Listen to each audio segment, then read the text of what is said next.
अच्छा, सिंगर है, संगीतकार। अच्छा अच्छा। शायद हमारा जीवन में ऐसा इंसान कहते हैं वो किस लिए आया है इस दुनिया में। मैं शुरू से ये मानता था, हम सब आपस में भाई ये सब मानते थे कि एक दूसरे की मदद करने के लिए आए। जीवन ये है। और इस दुनिया में सबको सत्य सुनने का जितना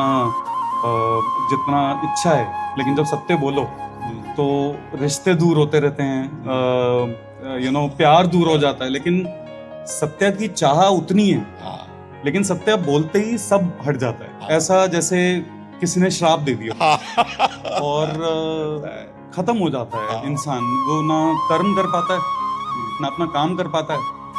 थोड़ा सा अगर वो मजबूत हृदय रहे तो सत्य भगवान है, उसका साथ वो केवल भगवान देते हैं। संसार असत्य में लगा हुआ है, इसलिए यदि सत्य में चलोगे तो तुम्हारा पक्ष कोई लेने वाला नहीं मिलेगा, लेकिन वो पक्ष लेगा जिसके पक्ष लेने मात्र से सब पक्षपाती बन जाएंगे। जा पर कृपा राम की हुई, ता पर कृपा करे सब कोई। हाँ, थोड़ा सा व्यवहार में आपको कटुता मिलेगी, सत्य बोलना, सत्य चलना, लेकिन वो परमात्मा जब प्रसन्न हो जाएगा तो सब आपको नमन करेंगे, क्योंकि सत्य को कहीं ना कहीं आदर दिया जा रहा नहीं। यहाँ लोग क्यों आते हैं, एक विचार करो, सत्य के लिए ही तो आते ना। संत महात्मा जो भी ये सत्य मार्ग के हितोपथिक हैं, तो आप जैसे आए तो सत्य बात सुनने के लिए आए, सत्य के दर्शन करने के लिए आए, सत्य को ही नमन कर रहे हैं। तो इस बात को मानिए कि सत्य कभी असत्य नहीं हो सकता और असत्य कभी सत्य नहीं हो सकता। तो जो असत्य को प्रधानता देते हो तुम्हारे मित्र नहीं हो सकते, लेकिन जो सत्य है वो नारायण है, वो हरि है, वो प्रभु है। वो जब साथ देगा तो फिर सबको झुकना पड़ेगा, फिर सबको साथ देना पड़ेगा। इसलिए निराशा ना हो सत्य से, सत्य में दृढ़ बने रहो।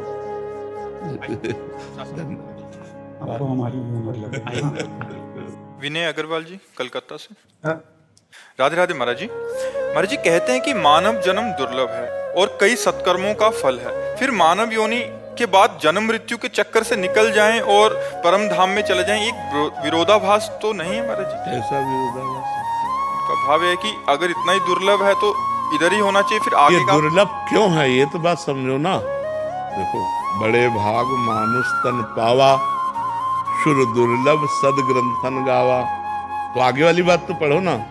साधन धाम मोक्ष कर द्वारा, पाई न जे परलोक सम्हारा। सो परत्र दुख पावई, सिर धुनि धुनि पछताए।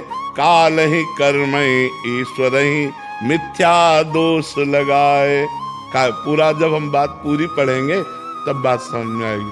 अगर पूरी बात रख दे तो विवाद नहीं होगा, पूरी बात में विवाद नहीं होता। तो जैसे आपके मन में प्रश्न है तो पूरी बात नहीं पढ़ा इसलिए प्रश्न है।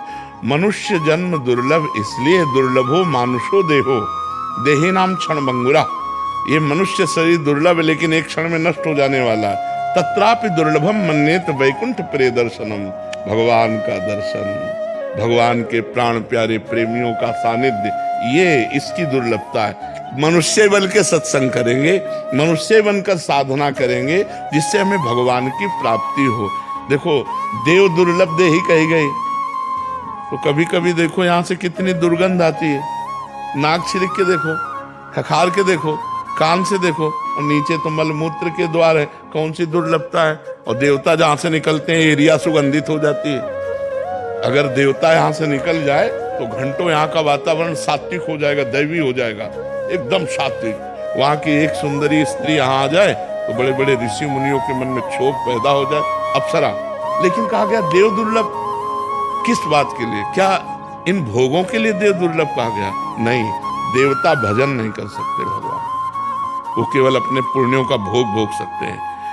और हम भजन करके नारायण को प्राप्त हो सकते हैं, हम ब्रह्म स्वरूप हो सकते हैं। ब्रह्मविद ब्रह्मयु भवति, जो ब्रह्म को जान लेता है वो ब्रह्ममय हो जाता है, इसलिए दुर्लभ है। मनुष्य देह दुर्लभ है, चूंकि इससे भगवत प्राप्ति होती है, इसलिए दुर्लभ है। अगर भगवत प्राप्ति नहीं तो गोस्वामी तुलसीदास जी लिख रहे हैं, जिन हरि भगति हृदय नहीं आनी, जीवित सब समान ते प्राणी।